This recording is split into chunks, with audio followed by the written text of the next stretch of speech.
YouTube. It's knowledge of self-determination. Got with you guys with some more Black history every day.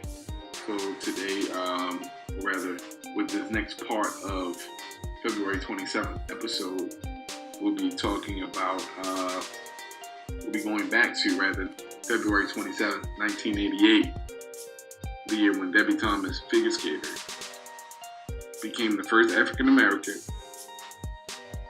to win a medal at the Winter Olympics.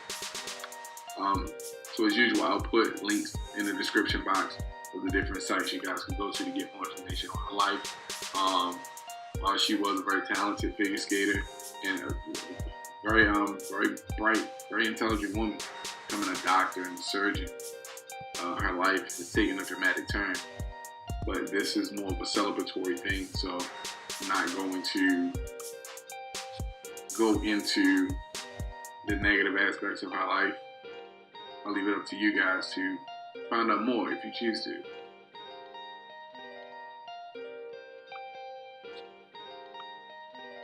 So moving along, go ahead and get into it.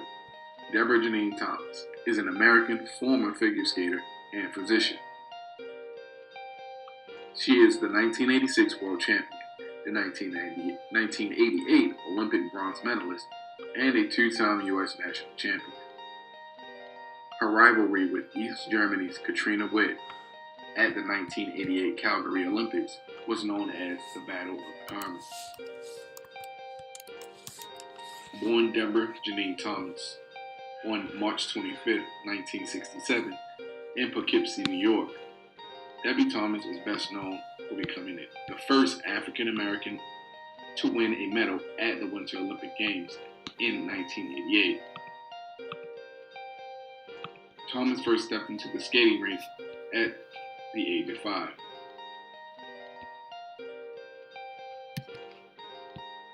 By age 9, she was taking formal lessons and winning competitions. At 10, Thomas signed with coach Alex McGowan, who guided her career as she trained for the Olympics. As an African American figure skater, judges often discriminated against Thomas, giving better marks to her competitors for what many saw as less impressive skills. She persevered, however, and at the age of 12, she advanced to the National Novice Finals, where she won the silver medal. So there's always one thing that's common with Black athletes, and that's always some form of discrimination. Somehow, some way, it always seems to affect Black athletes' performances in these different sports. But anyway, moving along. From the time Debi was a young girl, she wanted to grow up to become two things: a renowned figure skater and a practicing physician. She did both.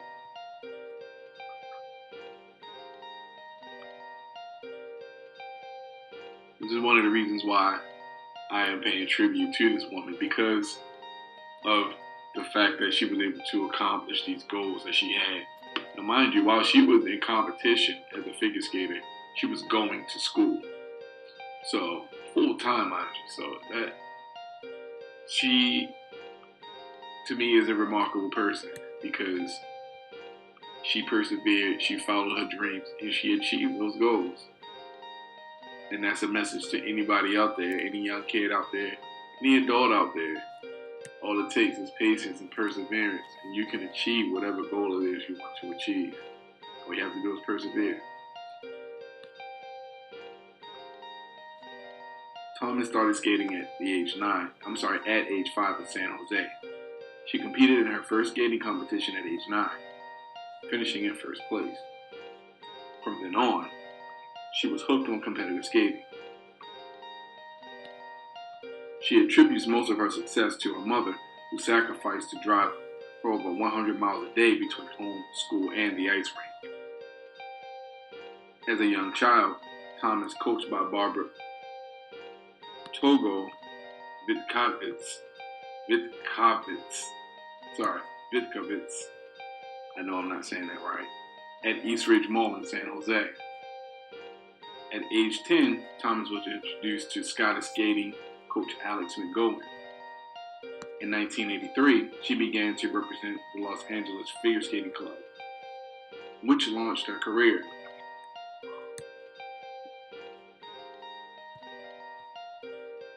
McGowan would remain her coach until she retired from amateur competition at age 21. Thomas won both the 1986 U.S. national title and the 1986 World Championships. Those achievements earned Thomas the ABC's Worldwide of Sports Athlete of the Year award that year. She was the first female athlete to win those titles while attending college full-time since Tenley Albright in the 1950s. She was the first African American to hold U.S. national titles in ladies singles figure skating. Thomas was a pre-med student at Stanford University during this time, although it was unusual for a top U.S. skater to go to college at the same time as competing. That year, she received a Candace Award for trailblazing from the National Coalition of 100 Black Women. In February 1986, she took the senior women's title at the U.S. Figure Skating Championships, becoming the first African American to win a non-novice title. That same year, Thomas earned the top spot at the World Championships. In 1988, Thomas competed at the Winter Olympics in Calgary, Canada. She won the bronze medal in the women's figure skating event, finished behind Canada's Elizabeth Manley and East Germany's Katrina Witt, thereby becoming the first African American to win a medal in any sport at the Winter Olympics. That same year, Thomas once again won the U.S. Championships. In February 1989, Thomas ranked 12th in the Q-Score athlete standings, the only woman in the top 22. She was introduced into the U.S. Figure Skating Hall of Fame in 2000. She was also selected by President George W. Bush to be part of the U.S. delegation for the opening ceremony of the 2006 Winter Olympics in Turin, Italy, along with other former Olympians, Dorothy Hamill, Eric Heiden, Kerry Strug, and Herschel Walker. Thomas returned to the ice briefly to participate in the Caesars Tribute, a tribute to the golden age of American skating, an event which featured many of the greatest legends and icons of American figure skating. So as you guys can see, she's done a lot with her career. Even though she retired at 21, this woman, she's done a lot, winning championship, winning the bronze medal, and then the same year winning the U.S. national championship. I mean, I like to see that kind of stuff. I like knowing and learning about the different things that our people have accomplished, and being proud of that. That's something to be proud of. As a group, or something. In 1991, Thomas earned her bachelor's degree from Stanford University. She retired from skating the following year in order to enter Northwestern University Medical School. After graduating from Northwestern in 1997, Thomas decided to continue her medical training to become an orthopedic surgeon. Thomas expressed interest in becoming a doctor from an early age. She studied at Stanford during her competitive years until her move to Boulder, Colorado. During the 1987-88 season, and had resumed her studies by 1989. She graduated from Stanford in 1981, as I said, with a degree in engineering, and from Northwestern University Feinberg School of Medicine in 1997. Thomas followed this with a surgical residency at the University of Arkansas Medical Sciences Hospital and an orthopedic surgery resident at the Martin Luther King Jr. / Charles Drew University Medical Center in South Central Los Angeles.